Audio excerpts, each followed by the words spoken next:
Hello student, welcome to all in my YouTube channel. और आज हम लोग बात करेंगे एक बहुत इंपॉर्टेंट टॉपिक के बारे में, ठीक है। और आज का क्वेश्चन है हमारा, ध्यान से देखिए। तो सेल के श्रेणीक्रम संयोजन की अवस्था में परिपथ से बहने वाली धारा के व्यंजक को प्राप्त करें, ठीक है। इसको इंग्लिश से क्या लिखा हुआ है, find the derivation of current of series combination of cell. मैंने जैसा कि आप लोगों को पिछला वीडियो में आप लोगों को बताया था कि जो आज का वीडियो हम लोग पढ़ने वाले हैं वो क्या होगा, सेल को श्रेणी क्रम में जोड़ देंगे, यानी कि सीरीज कॉम्बिनेशन में बहुत सारा सेल जोड़ देंगे और देखेंगे कि इस परिपथ से कितना करंट फॉलो करता है। इसके डेरिवेशन को आज हम लोग फाइंड आउट करेंगे, ठीक है। और देखिए, मैं उससे पहले आप लोगों को जो समझाना चाहता हूँ कि मान लीजिए ये एक सेल है। आप लोगों को मैंने पिछला वीडियो में पूरा सेल के कॉन्सेप्ट दिया था। देखो, तो ये सेल है और सेल के अंदर क्या होता है, बोलो, इलेक्ट्रोलाइट होता है। यहाँ पे इलेक्ट्रोलाइट होगा और इसमें दो इलेक्ट्रोड होता है, एक को बोलते हैं एनोड और दूसरा को बोलते हैं कैथोड। बात समझ में आया? अगर एनोड और कैथोड को एक परिपथ से जोड़ देंगे, ठीक है, एक वायर से जोड़ देंगे। मान लो इस वायर का रेजिस्टेंस कैपिटल आर है, ठीक है। यहाँ का रेजिस्टेंस कैपिटल आर है, तो कैपिटल आर को बोलेंगे एक्सटर्नल रेजिस्टेंस। क्या बोलेंगे? External resistance. एक्सटर्नल रेजिस्टेंस को हिंदी से क्या बोलेंगे? बाह्य प्रतिरोध, ठीक है। क्या करेंगे, एनोड और कैथोड को जब किसी वायर से जोड़ दिया जाता है तो इस वायर के रेजिस्टेंस को बोल सकते हैं एक्सटर्नल रेजिस्टेंस, यानी कि बाह्य प्रतिरोध, ठीक है।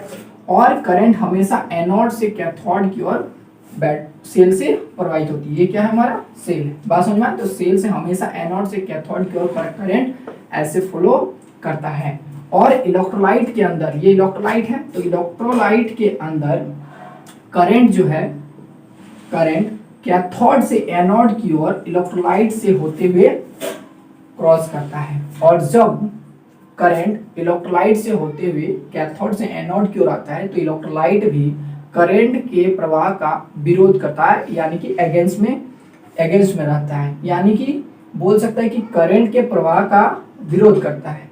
तो इलेक्ट्रोलाइट भी करंट के प्रवाह का विरोध कर रहा है। इसका मतलब है कि इलेक्ट्रोलाइट के पास भी कुछ ना कुछ प्रतिरोध यानी कि रेजिस्टेंस होता है, जिसे सेल का इंटरनल रेजिस्टेंस स्मॉल आर कहते हैं। तो स्मॉल आर क्या है, बोलो? Internal resistance.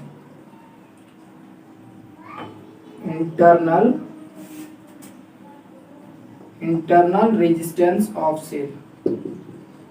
Internal resistance of cell. बात समझ में आ गया?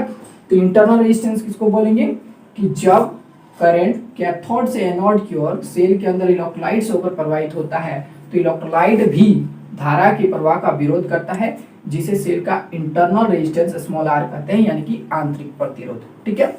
अब हम लोग बात करेंगे जो हम लोग का क्वेश्चन है उसके बारे में, ठीक है। तो हम लोग को क्वेश्चन क्या है कि सेल को श्रेणी क्रम संयोजन में जोड़ा गया है और इससे बहने वाली धारा के व्यंजक को प्राप्त करना है, ठीक है। तो मान लेते हैं, let number of N cell are connected in series combination. समझ में आ रहा है? Series combination. देखो कि नंबर ऑफ एन सेल जो है सीरीज कॉम्बिनेशन में जोड़ा गया है, ठीक है। देख सकते हैं जैसा कि मैं फिगर बना रहा हूं, यहाँ पे कितना सेल जुड़ा हुआ है, नंबर ऑफ एन सेल। मैं इसको डॉट डॉट डॉट कर देता हूं। चलो, ये हमारा एक परिपथ बन गया। मान लो इस परिपथ का एक्सटर्नल रेजिस्टेंस जो है कैपिटल आर है। कैपिटल आर क्या है, बोलो? एक्सटर्नल रेजिस्टेंस है। और ये जो दिख रहा है, इस बड़ा वाला को बोलेंगे हम लोग एनोड और इस छोटा वाला को बोलेंगे कैथोड। बात समझ में आया? अब देखो, ध्यान से समझो। इस सेल का ईएमएफ, सेल का ईएमएफ यानी कि इलेक्ट्रोमोटिव फोर्स, ठीक है। विद्युत वाहक बल जिसको हिंदी से बोलते हैं, ई है, और इसका इंटरनल रेजिस्टेंस स्मॉल आर है, ठीक है। इसका भी विद्युत वाहक बल ई है और इंटरनल रेजिस्टेंस स्मॉल आर है। इसका विद्युत वाहक बल ई और इंटरनल रेजिस्टेंस स्मॉल आर है।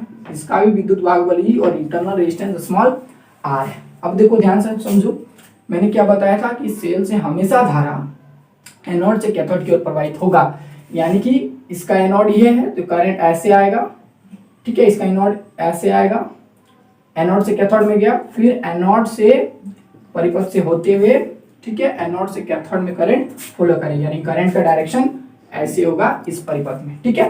तो यही करंट आई का डेरिवेशन हम लोग को फाइंड आउट करना है इस सर्किट से। बात समझ में आया? देखो ध्यान से समझो, ई क्या है बोलो, तो ई इक्वल टू है ईएमएफ, ईएमएफ मतलब electromotive force of each cell, प्रत्येक सेल का विद्युत वाहक बल ई है। बात समझ में आया? अब देखो स्मॉल आर क्या है, स्मॉल आर है internal resistance, internal resistance of each cell, प्रत्येक सेल का आंतरिक प्रतिरोध जो है स्मॉल आर है। क्लियर? आप देखो ध्यान समझो, कैपिटल आर क्या है बोलो, एक्सटर्नल रेजिस्टेंस है, एक्सटर्नल रेजिस्टेंस ऑफ सर्किट, यानी कि सर्किट का जो एक्सटर्नल रेजिस्टेंस है कैपिटल आर है, जिसको हिंदी से क्या बोलते हैं, बाह्य प्रतिरोध बोलते हैं, ठीक है। Total EMF of the cell, यानी कि सेल का ऐसे बोलेंगे total EMF of the circuit, इस पूरे परिपथ का टोटल ईएमएफ क्या होगा, ठीक है। तो टोटल ईएमएफ देखो कितना जुड़ा हुआ है, नंबर ऑफ एन सेल जुड़ा हुआ है, तो एक सेल का विद्युत वाहक बल ई है, यानी कि एक सेल का ईएमएफ ई है, तो नंबर ऑफ एन सेल का विद्युत वाहक बल क्या होगा, एन ई होगा, ठीक है। तो यानी कि total EMF of the circuit जो हो जाएगा वो होगा एन ई। आसान आ गया, total EMF of the circuit क्या हो जाएगा, एन ई होगा। क्लियर हो गया? चलो अब बात करेंगे total internal resistance, total internal resistance, total internal resistance of the circuit, यानी कि सर्किट का जो टोटल इंटरनल रेजिस्टेंस होगा वो कितना होगा। देखो ध्यान से समझो, मैंने आप लोग को equivalent resistance of series combination बताया था, ठीक है। उसमें क्या था, अगर मान लो कि तीन प्रतिरोध श्रेणी क्रम में जुड़ा हुआ है और तीनों प्रतिरोध का मान समान है, मान लो आर आर आर, तो इसका इक्विवेलेंट रेजिस्टेंस क्या लिखते थे बोलो, आर एस इक्वल टू लिखते थे आर प्लस आर, यानी लिखते थे 3R। यानी कि जब तीन प्रतिरोध श्रेणी क्रम में जुड़ा हुआ हो और तीनों प्रतिरोध का मान समान हो, ठीक है, तो उसका जो इक्विवेलेंट रेजिस्टेंस आता था कितना आता था, 3R। कितना आता था, 3R। इसी तरह जो है कितना सेल जुड़ा हुआ है, नंबर ऑफ एन से जुड़ा हुआ है, मतलब number of an internal resistance है, ठीक है। तो एन प्रतिरोध के लिए कितना हो जाएगा, देखो तीन प्रतिरोध के लिए 3R, तो एन प्रतिरोध के लिए NR हो जाता। तो उसी तरह यहाँ पे number of an internal resistance है, तो इसका total internal resistance of the circuit कितना हो जाएगा, स्मॉल NR हो जाएगा। बात समझ में आया? कितना हो जाएगा, स्मॉल NR हो जाएगा। अगर तीन सेल जुड़ा रहता तो इसका इंटरनल रेजिस्टेंस 3R लिखते, 3 स्मॉल r लिखते, लेकिन नंबर ऑफ एन सेल है इसीलिए इसका इंटरनल रेजिस्टेंस जो होगा NR। क्लियर हो गया? चलो तो ये जो है बोलेंगे total internal resistance of the circuit हो जाएगा, कितना होगा बोलो, NR होगा, ठीक है। और ये था मेरा एक्सटर्नल रेजिस्टेंस, ठीक है। चलो अब बोलेंगे total resistance, total resistance of the circuit, यानी कि इस परिपथ का कुल प्रतिरोध कितना हो जाएगा। देखो तो सबसे पहली बात तो इंटरनल रेजिस्टेंस है NR, अभी हम लोग निकाले, और एक्सटर्नल रेजिस्टेंस है R, यानी कि इंटरनल रेजिस्टेंस ही है, इंटरनल रेजिस्टेंस है तो रेजिस्टेंस ही है ना, कुछ और तो नहीं है। चलो तो ये भी रेजिस्टेंस, ये भी रेजिस्टेंस, तो total resistance of the circuit कितना हो जाएगा, R प्लस NR, यानी कि R प्लस NR जो होगा total resistance of the circuit. बात समझ में?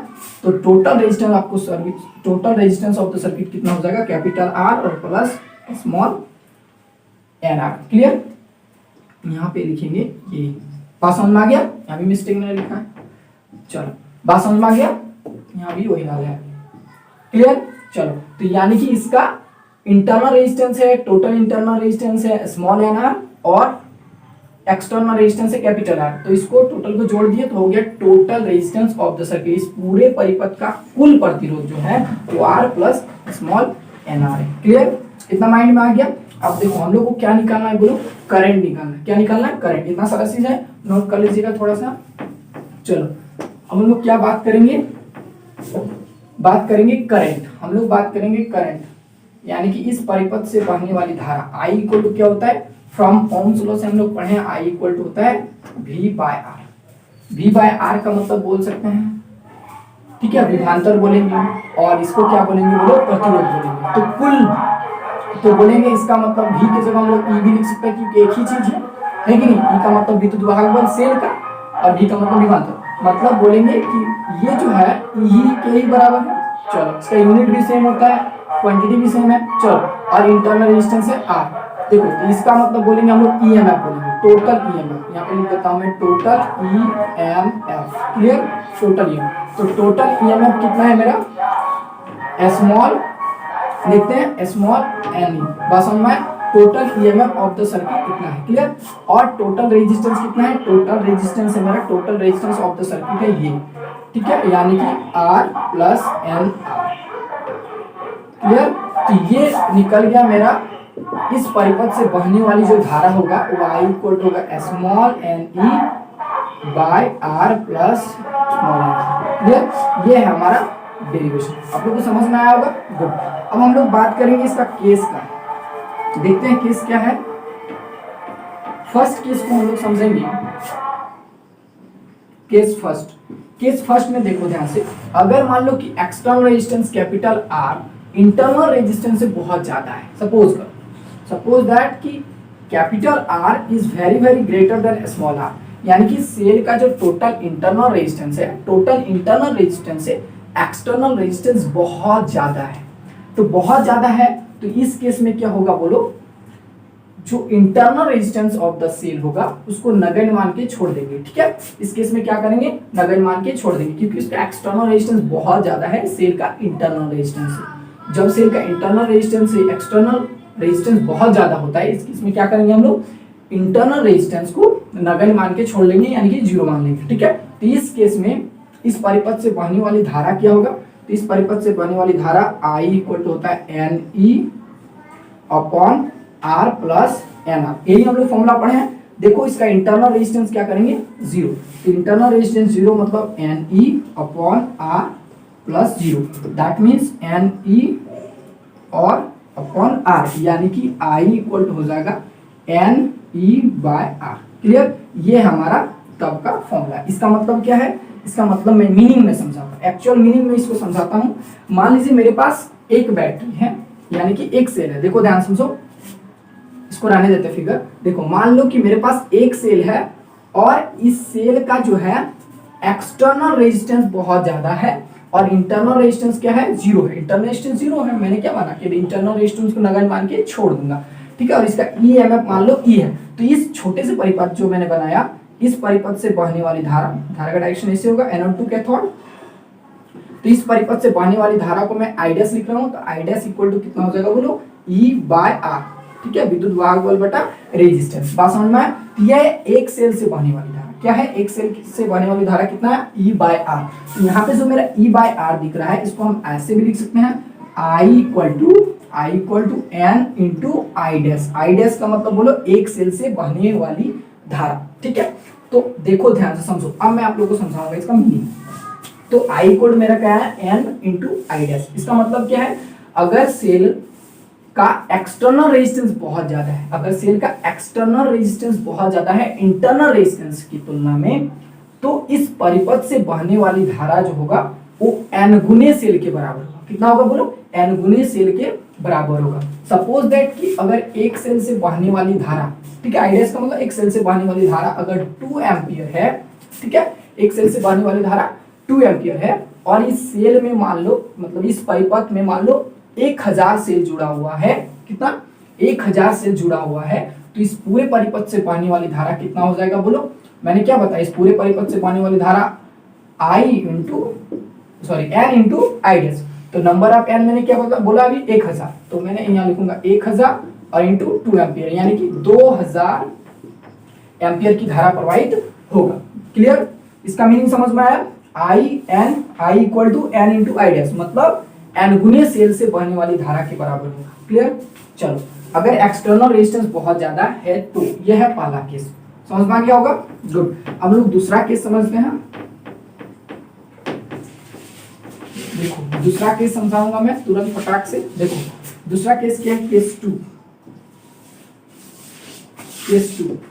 टू में बात करते हैं। अगर मान लो कि इंटरनल रेजिस्टेंस, स्मॉल आर का मतलब internal resistance of the cell is very very greater than capital R, मतलब एक्सटर्नल रेजिस्टेंस।